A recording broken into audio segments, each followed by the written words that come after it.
पहले देखने के लिए हमारे चैनल को सब्सक्राइब करें और बेल आइकन दबाएं। ये समस्त संसार पंच तत्वों अग्नि, जल, पृथ्वी, आकाश एवं वायु के संगम से निर्मित हुआ है। जिस प्रकार मनुष्य की देह का कोई भी एक अंग यदि अपना कार्य करना बंद कर दे तो उसकी सारी देह असंतुलित हो जाती है, ठीक उसी प्रकार पंच तत्वों में से कोई भी एक तत्व यदि अपना कार्य करना बंद कर दे तो यह सारी सृष्टि असंतुलित हो जाती है।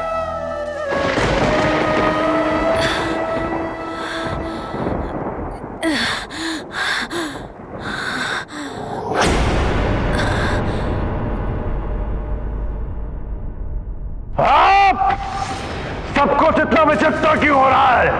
पहले भूकंप और अब मशालें बुझ गई। कोई तो बहुत बड़ी घटना घट रही है सृष्टि में, अन्यथा इतनी उथल पुथल कैसे हो सकती है? लंकेश, कुछ तो विचित्र हो रहा है सृष्टि में, जिसके कारण श्वास लेना भी दुभर हो गया है।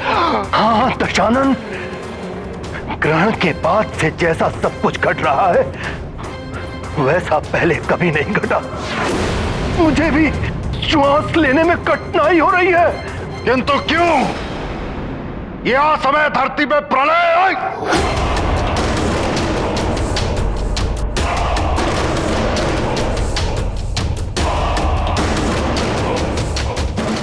गुरुदेव, दैत्य गुरु शुक्राचार्य, कहाँ हैं आप? शीघ्र दर्शन दीजिए। आपके दशानन को आपकी आवश्यकता है। शीघ्र पधारिए गुरुदेव।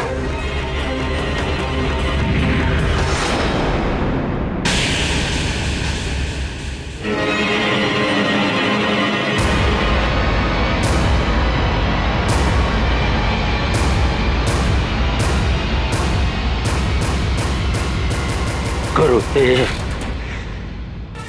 ये क्या हो रहा है? पूरी सृष्टि में ये क्या उथल पुथल मची हुई है? श्वास लेने में भी असहज हो रहा है। लंकेश, आप अपने इस आनंदोत्सव में इतने डूबे हुए हैं कि आपको तो कुछ और दिखाई नहीं दे रहा है। अपने नेत्र सदैव खुले रखें लंकेश। उचित कह रहे हैं आप गुरुदेव, परंतु दशानन पूछ रहे हैं कि हो क्या रहा है?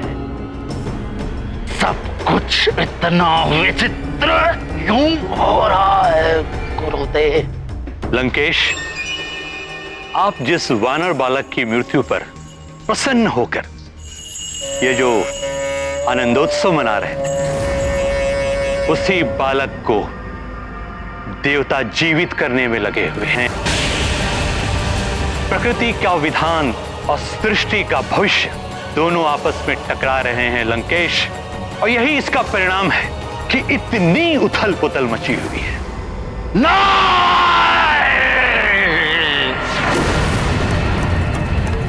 ये नहीं हो सकता। देवताओं, इसका मूल्य चुकाना होगा तुम्हें, दंड भोगना होगा दशानन रावण का।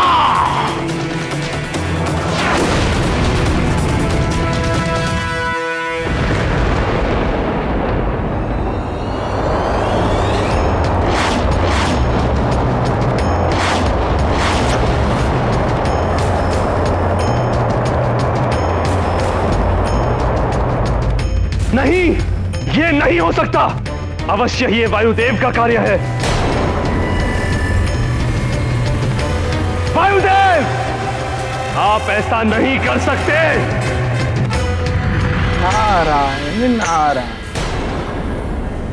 उन्होंने तो ऐसा कर दिया है इंद्रदेव। उन्होंने अपने सारे मरुद संसार से वापस बुला लिए। देख लीजिए अपने नेत्रों से, संसार भर में कैसी त्राही त्राही मची हुई है। प्राणवायु समाप्त हो रही है संसार। पशु पक्षी ही नहीं, मनुष्य भी अचेत हो रहे हैं, वनस्पति सूख रही है। और यही नहीं, अपने देवताओं की दशा ही देख लीजिए।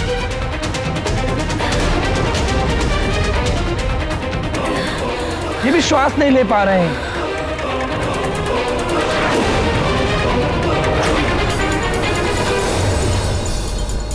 ये सब आपके कारण हो रहा है देवराज। अभी भी समय है, मारुति को जीवन दान दे दीजिए, अन्यथा बड़ा अनर्थ हो जाएगा। होने दीजिए अनर्थ देवर्षि। देवराज इंद्र का न्याय अडिग है। कुछ भी हो जाए, यह निर्णय नहीं पलट सकता। देवराज, अपना हट त्याग दीजिए। सब कुछ नष्ट हो जाएगा। देवराज, सृष्टि को बचा लीजिए।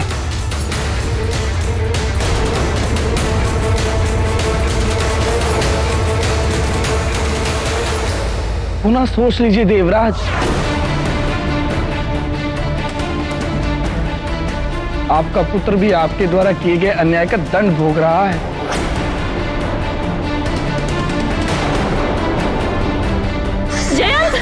जयंत, जयंत मेरे पुत्र, संभालो स्वयं को। हम देवता हैं, वायुहीन होकर भी हमारी मृत्यु नहीं हो सकती। अमृत पान किया है हमने। ये देह ना रहे तब भी हम जीवित रहेंगे। हम सब अमर हैं। इस स्थिति का साहस के साथ सामना करो पुत्र, तुम्हें कुछ नहीं होगा। आपका ये अभिमान अनर्थ का कारण ना बन जाए देवराज। देवराज होने के अभिमान में इंद्रदेव ने वायु की उपेक्षा की। परिणाम स्वरूप वायुदेव ने अपने सभी मरुतों को बुलाकर यह सिद्ध कर दिया कि वायु के बिना इंद्रदेव ये संसार नहीं चला सकते। इस संसार में कोई भी तुच्छ नहीं है, सब अपने अपने स्थान पर संपूर्ण है। इसीलिए हमें अपने पद, ऐश्वर्य और समृद्धि के अभिमान में आकर किसी को तुच्छ नहीं समझना चाहिए और ना ही किसी की उपेक्षा करनी चाहिए। मैं भी देखता हूं इंद्रदेव, कैसे बचाएंगे आप इस सृष्टि को। अब तो आपको भी आभास हो जाना चाहिए कि यह सब कुछ आपके ही अहंकार का परिणाम है।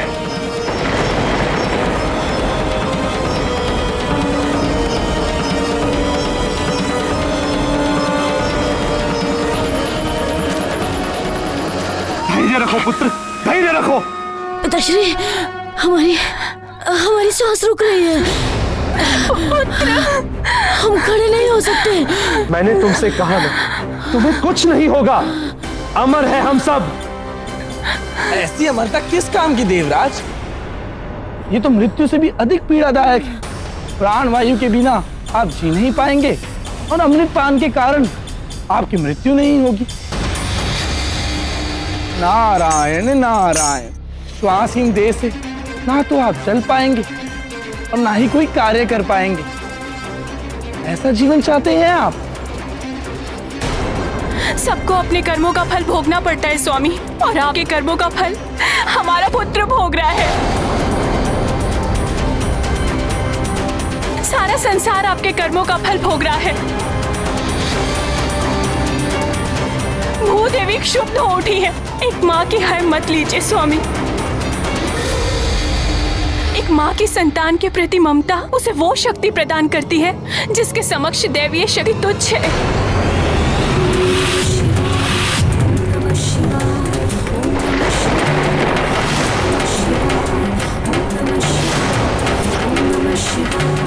मातृत्व शक्ति को पहचानिए स्वामी, मान जाइए। ये विनाश होने से रोक दीजिए।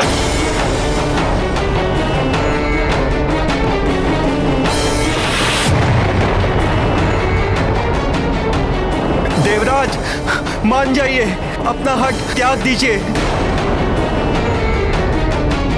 सब कुछ नष्ट हो जाएगा। देवराज, सृष्टि को बचा लीजिए।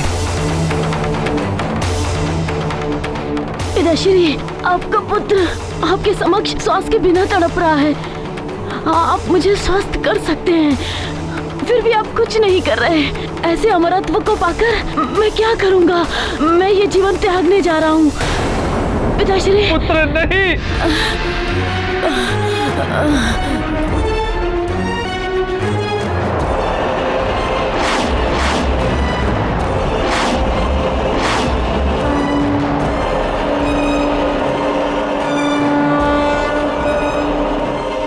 मात्र अपने नियमों का पालन कराना आपका धर्म नहीं है स्वामी। प्रजा राजा के लिए पुत्र के समान होती है। राजा का धर्म है प्रजा का पालन करना, पुत्र की भांति, ना कि उन पे शासन करना शासक की भांति। और उन सहस्त्र प्राणियों के बारे में सोचिए, उन्होंने तो कोई आपका नियम भी नहीं तोड़ा, किंतु इस विनाश लीला के कारण वे सब भी असमय ही काल के गाल में समा जाएंगे।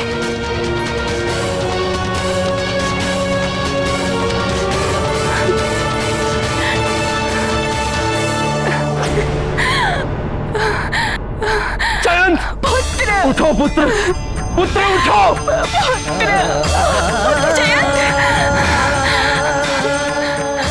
प्राण वायु के बिना प्राण भी शक्तिहीन हो जाते हैं देवराज।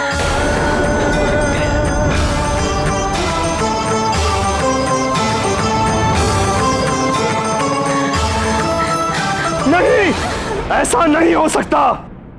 मैं ऐसा नहीं होने दूंगा। मेरे पुत्र, तुम्हें उठना होगा।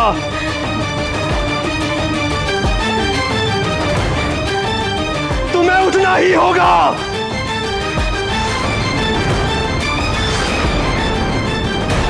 अब इंद्रदेव वज्र से किसके प्राण हरने वाले हैं?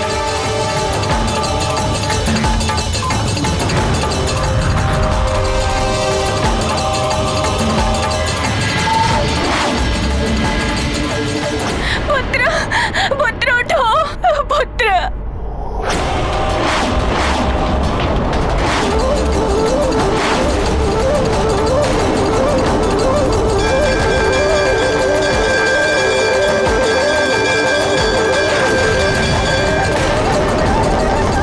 हे महादेव, लौटा दीजिए एक बार को उसका पुत्र।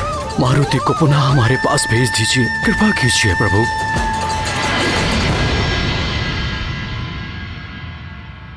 इंद्रदेव, यदि आप अब भी अपने हठ पर अड़े रहे तो इस सृष्टि का अंत निश्चित है।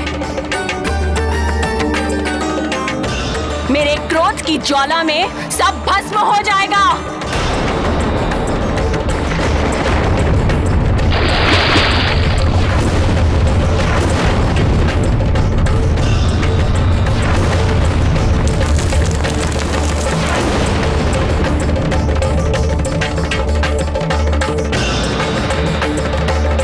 तो भूदेवी के कारण ये सब हो रहा है।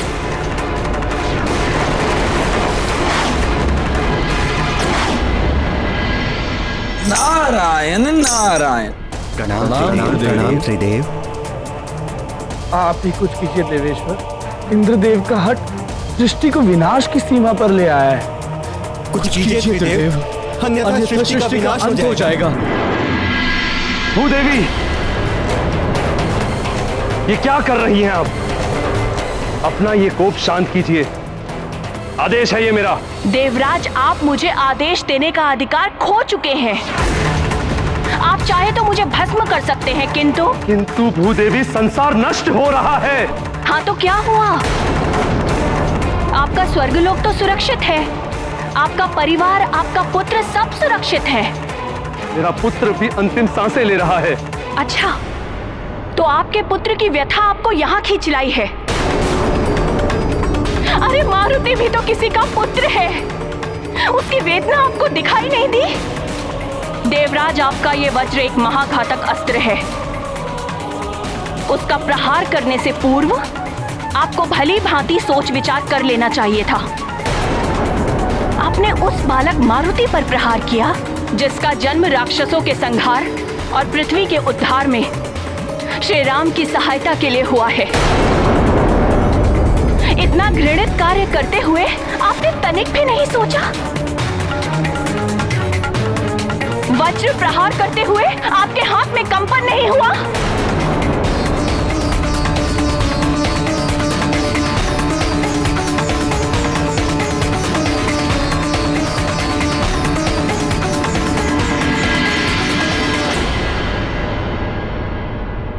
अब तो अपना ये कोप शांत कर लीजिए। शांत? अब ये शांति तभी होगी जब मारुति को जीवन दान मिल जाएगा। जाइए और अपनी भूल सुधारिए, अन्यथा इस पृथ्वी का विनाश निश्चित है। जाइए, चले जाइए। मेरा क्षोभ अब और मत बढ़ाइए। जाइए, चले जाइए यहां से।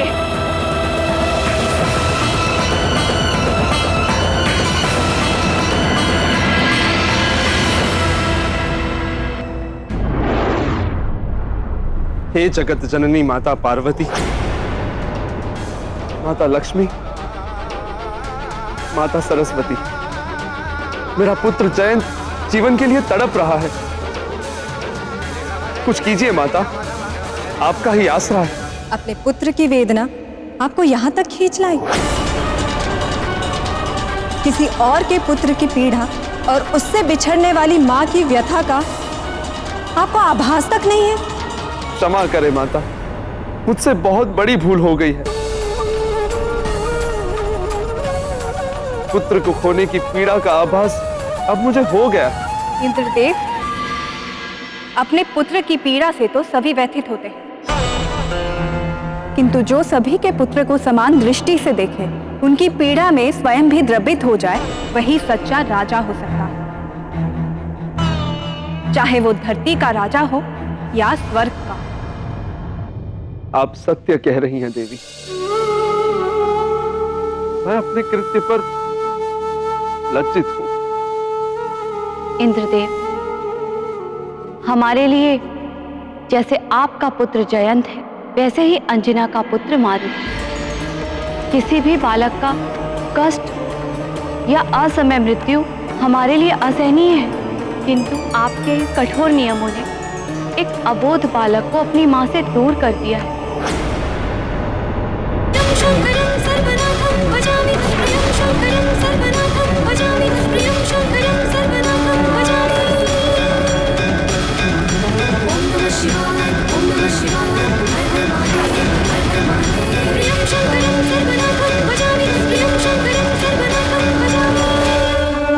उस मां की करुणामयी गुहार ने समस्त मातृत्व शक्ति को संतप्त कर दिया है।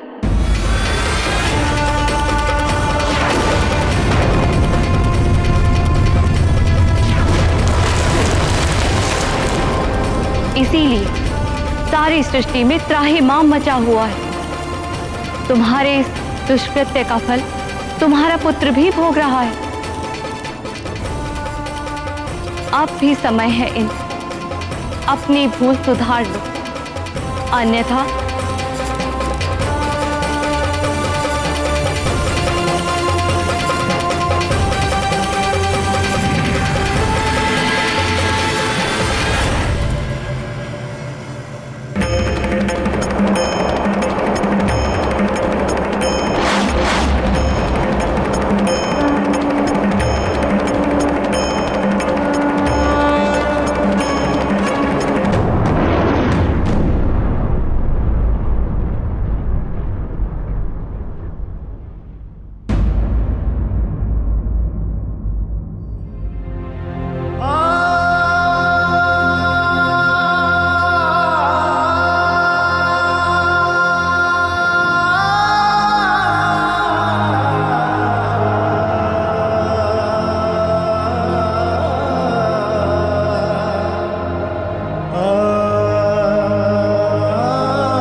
महादेव, क्षमा प्रार्थना के साथ निवेदन कर रहा हूं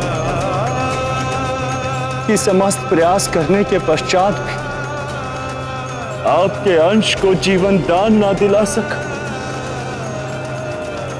मारुति की मां को दिया हुआ वचन ना निभा सका,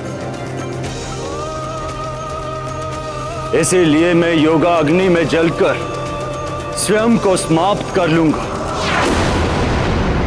और साथ ही मेरे समस्त मरुदगण भी भस्म हो जाएंगे, भस्म हो जाएंगे, भस्म हो जाएंगे।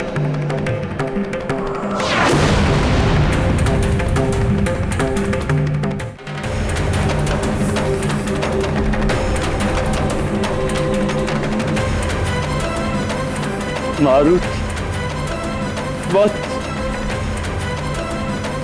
क्षमा कर देना मुझे पुत्र।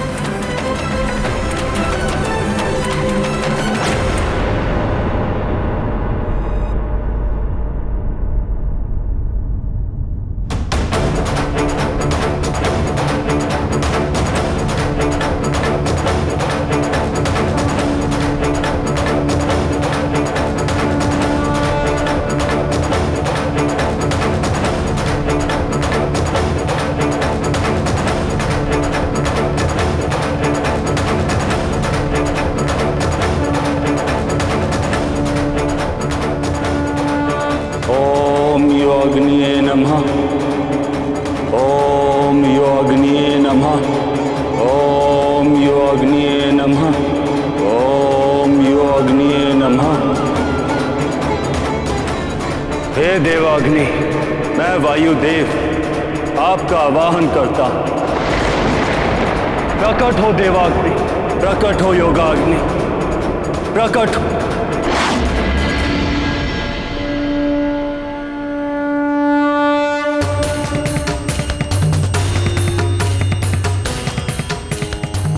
जो अपना वचन नहीं निभा पाए उसका जीवन व्यर्थ है। मैं भी अपना दिया हुआ वचन नहीं निभा पाया, असफल हो गया मैं। अब मुझे तत्व रूप में भी रहने का कोई अधिकार नहीं।